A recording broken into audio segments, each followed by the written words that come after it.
So why you should watch a guy with a marker and a whiteboard behind him and who's wearing a sweatshirt in summer seasons. So guys, my name is Prerak Sharma. I'm 21 years old. IIT Mandi, Data Science and AI MBA first year student. So I'm on this journey, or you can say on this path, to improve my communication skills over the next 2 years of my MBA. And I make these videos daily to improve my communication as well as my thought articulation. So if you guys want to see me and want to witness my improvement and also learn something valuable along with it, continue with the video, or else I'm okay if you leave right now. So from today's video, I have thought of using the whiteboard that is behind me, and we'll be doing more interactive stuff as we move forward with this course. This video is, I believe, the 24th one, and there is a significant change in my articulation and the way I present. I am new to this camera, so I forgot to watch into the camera. Instead, I was looking at the screen. But as we move forward, this habit will change, and we will have much better interactions, and much better content will be coming your way. So what we will do today, we will try to address how the mind works, and we'll do it live over the next 20 minutes. How we'll do it: this is a whiteboard, I have a pen. The first sentence that I write over here is mind, and in the next 20 minutes I'll let you know from mind where we'll end up being with. So guys, what is mind? Whenever the word mind appears, or whenever we hear this word mind, the first thing that comes into our head is this direction, this signal, this gesture which points towards this. Is this our mind? Let's ask yourselves. This is just a body part. This is the brain. This is not the mind. Mind is often referred to as brain, which it is not. Mind is the storehouse of emotions. Mind is the storehouse of feelings. When something touches this part, when something hot touches this part, it immediately knows that it should be away from it, that it feels hot. What the reaction should be to move away from that stimuli. Mind is also available here. Mind is available in whole body. Our body is intelligent. The brain is also an organ which produces thoughts, which synchronizes all the thoughts which we get from the 5 sense objects. So mind is not the brain. Mind prevails in the whole body.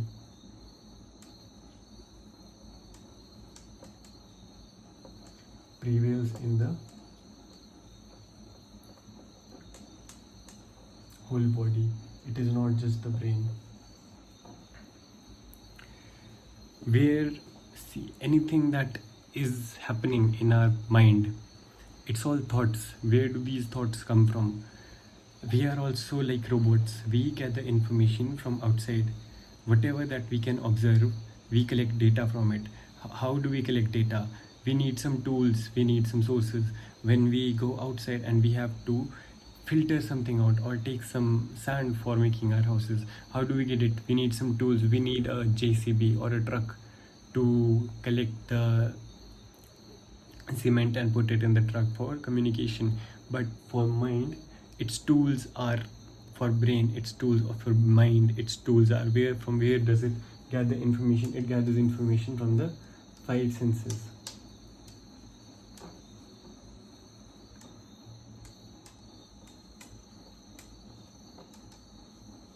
First one is auditory senses.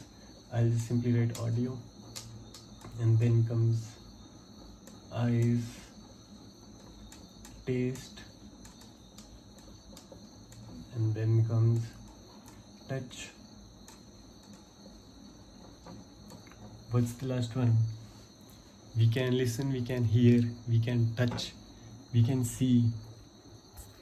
What is the last one? If guys you can remember, do let me know. We can hear, we can taste, we can see, we can smell also. These are the information that we get and the tool, the machine that we have to feel these senses are the body parts which we have. Let's talk about them. The auditory senses are articulated by a machine known as ear. What is this? This is just a pinna. It has no use actually. The machine that is inside my ear, the machine which consists of eardrums and stuff, that is the machine which perceives information based in audio senses. So ear is the machine.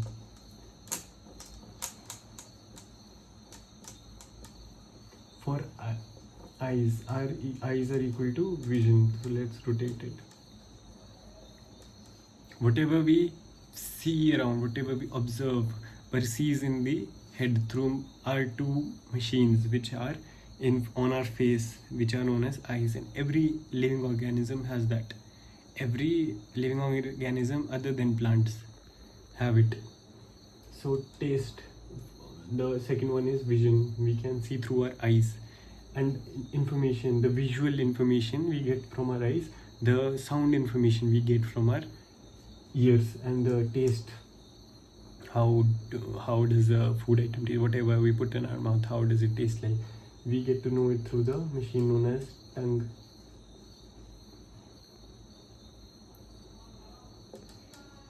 Mind the spellings please. So the third machine that we have is tongue, and the fourth machine we have is skin, which prevails all over our body. Our skin knows the sensitiveness towards every stimuli, whether it's climate, hotness, coldness. Anything that we have in our environment is perceived through skin. And talking about taste, our tongue knows whatever that we put in our mouth, how does it taste like. And the last one, smell. How do we know what smells like what?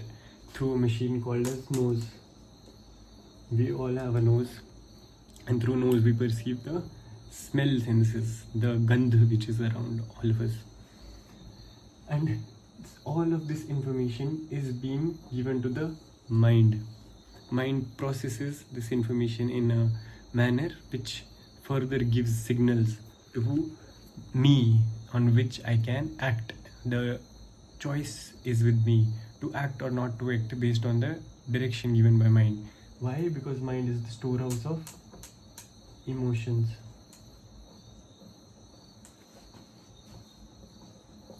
/ feelings. And what kind of emotions or feelings do we like? We like pleasure. Any emotion, anything that will give the mind pleasure, mind loves pleasure. Anything that will give my mind pleasure, it will go with that. We all can observe this around us. If we like to hear some people's music, we might like Karan Aujla, we might like Lana Del Rey, some people like BTS, some people like Harry Styles. All of that is coming through the audio and machine. Our ear is perceiving the auditory information that we get from outside, and mind tells us that how are we feeling, what emotions are coming out of it, we're feeling good or not. Our eyes, whenever we see someone, when a little kid sees his parents, or when we see our gift car or something that we have, our mind gets the emotions to feel happy, to feel good. And this information is given by our eyes to the mind. And coming to the next one, taste. We all have some favorite food that we like. Foods like matar paneer or shahi paneer or something like this. We like ice cream, we might like it. And the mind gives us the signal, the emotions, that feelings that yeah, I like this thing and we should have more of it. Touch. When a little kid goes to someone unknown, it feels uneasy. Why? Because it knows the touch of their parents, their mom. It knows how his or her mom feels like. So they try to avoid that external stimulus which they get from other people. Smell. We often like smells around us. When we go and we try to use perfume so that we smelling good, and some kind of smells attract us every time we have smell around us. Right now, even if you take a breath, you can smell either at this time, you can either smell food cooking somewhere, or you can smell if you have a garden near you, you can smell flowers around you. So all this information is being given at every second to our mind through all these machines that we have in this system known as body. Right? This is so logical and stuff now. And the mind operates on emotions, the good feelings, the good emotions that it gets from all these senses, and whatever feels good, mind wants more of it. Here comes the catch. Doesn't matter if I like to hear some sound. We all might have observed it if we had our favorite song, but if we heard it more often, if we heard it a lot, what happens? We start to get we stop listening to it much, because it starts to irritate us. So, and if we come on to the next thing, the eyes, vision, we might have seen our favorite cartoons in our childhood, and we also might have thought of watching them the whole day, but after watching them the whole day for 2-3 days, we might feel that it's getting too much repetitive and it's not that great or fun of an activity. Although the cartoon show, the Beyblade that we all were watching, the anime that we all watch, it was giving us pleasure, but by overextending that pleasure, the same thing gets irritating. The same goes with taste. If we eat something too much, if we like rasgulla too much, if we eat one rasgulla, it's fine. 2 rasgullas are very great. 3 rasgullas are even great.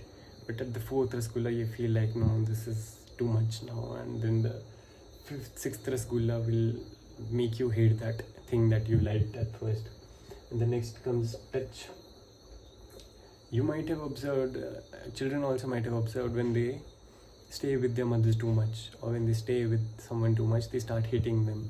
They want to get away from them for some time. And that touch, which feels great at first, also feels like hating when given in surplus. And the last thing, smell. If you are kept with your favorite perfume for 7 days, at the 8th day you'll hate it. You won't be getting fond of it like you were getting it on this first day. This is because although our mind wants good things, but good things,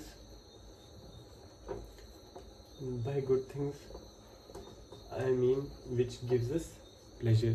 Although our mind wants more of the good things, but this more always leads to misery. And a person who becomes slave of this more will always remain miserable.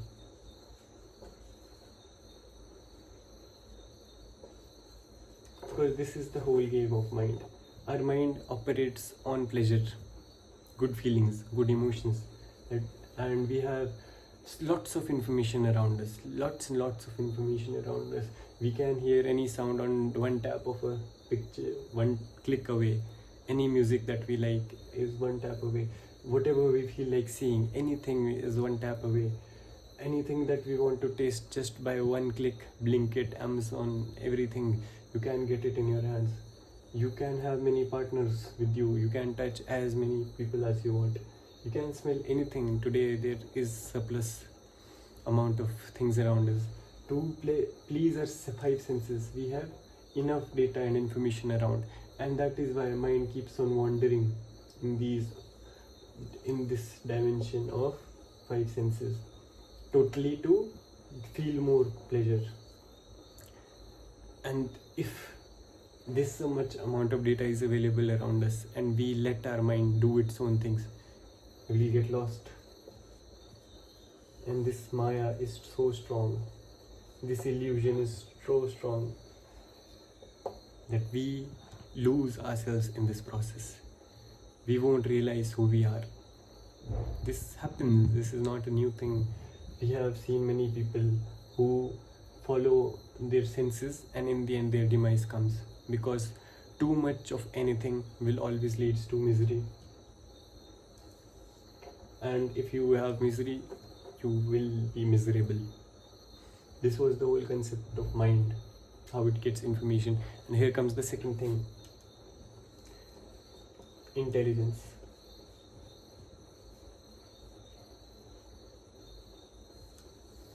Although we have this much information in our environment, but still we don't end up being mad. Why?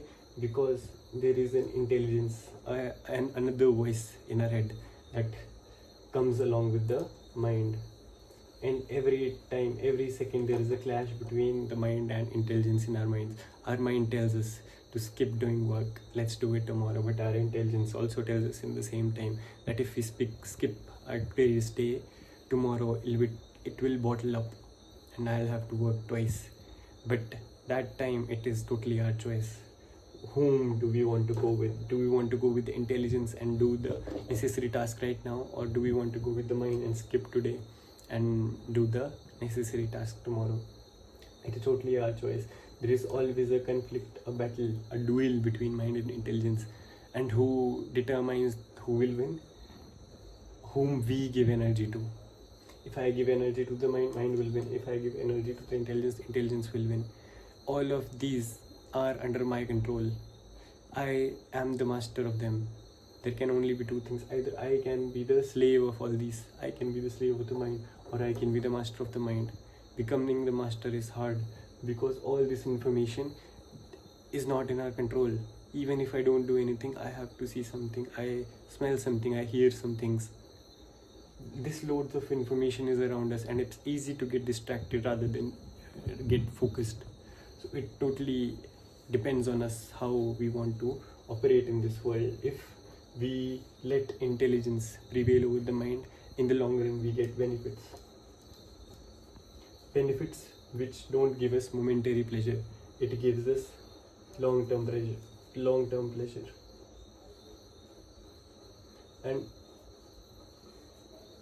And the only goal which we all humans have is to be happy. For happiness we want long-term pleasure. How do we get long-term pleasure? By delaying gratification. How do you delay gratification? By letting the mind work, by letting the mind do its things, by letting the intelligence do its things. If you let the mind do its thing, try it for yourself. We all might have also had the consequences. It's nothing new. Whenever during our exams we let our mind operate and we saw that one extra episode of the favorite anime or favorite movie that we liked, we have seen the results. Rather, we could have studied instead of wasting our time. So if you want long-term gratification and long-term results, it's better to go with the intelligence all the time, and it's your choice. If you want intelligence to govern or mind to govern. And always remember that a mind governed by intelligence is the only thing required and a prerequisite for success. You have to control your mind. All of this should be your slave. You should not be a slave of them. If you have any doubts, we can discuss it in the comment sections below. If you have any insights that you generated while watching this video, you can. Even if you want a screenshot of this, you can screenshot it. Okay, and we'll meet for sure. I wanted to tell you this new concept now from now on. For next coming episodes, we'll try to start with a particular topic and move in a specific direction, in a specific order, because it improves my skills directly for a specific topic. We are not talking on general stuff, we are specifically talking on a topic, and it will give me much better confidence in explaining things better, and also improve my memory articulation, thought articulation stuff. So this is how we will operate from now on. And in the beginning, as I said, we'll first write mind, and notice the last word that we wrote to know how much work is done. From mind, we ended up with long-term pleasure. So this is how things work. This board was blank in the starting, but within 20 minutes it's full till the very end. What did we gain from this? All of this whatever that I explained, you got to learn this, how mind operates, what mind is not, how our five senses give signals, give the necessary data to the mind, and what mind wants. Mind is the storehouse of emotions and feelings, and it is our mind loves pleasure, and it wants good things, but good things in an extent will bring us misery, and misery will make us miserable. But our goal is happiness. To get happiness, we have to be aware of this maya, of this illusion, and let the intelligence win in the game, in the fight between mind and intelligence that is always going on in our head. This is the only way to become successful. A mind governed by intelligence is meant to become successful. And how do we do that? By gratifying our pleasure, by having long-term pleasure in our mind, not short-term, not instant gratification. So this was day 24 or day 25, I believe. I'm not hoping I made you learn something new. Keep that in mind. I will improve my skills for sure. Next 2 years are for me. Witness my transformation journey in these next 2 years at IIT Mandi. Subscribe to this channel, like and comment your insights below. If you want to talk to me, or if you have any insights or questions or anything, my links to the socials are attached below. My Instagram, LinkedIn, Twitter, everything is attached below. Do watch that, and we'll meet soon. Till then, bye, take care, happy Rakhi. Yeah, I have my Rakhis. I hope you all are also having these. DM me if you are watching this. Okay, we'll meet soon. Bye, take care. Signing off, Prerak Sharma.